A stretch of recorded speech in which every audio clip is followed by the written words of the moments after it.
taxi driver, very polite, thank you very much, sir. Another taxi, extremely polite. Thank you. Yeah, look at that, you see, he politely let me go. There's more to them than meets the eye. Oh, what a brilliant guy in that lorry. Absolutely brilliant guy. Shoot.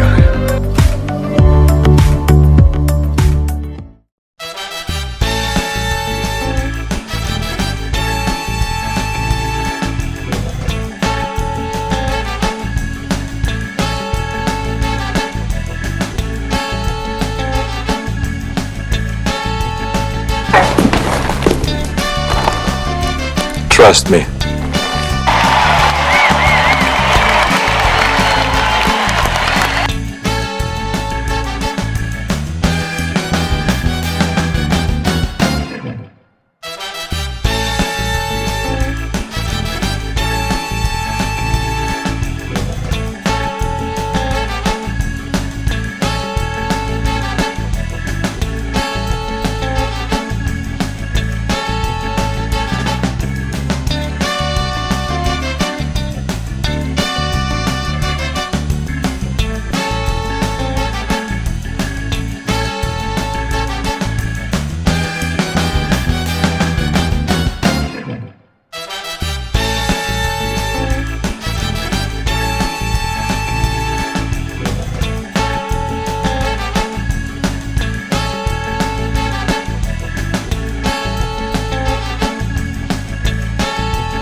There's still hope.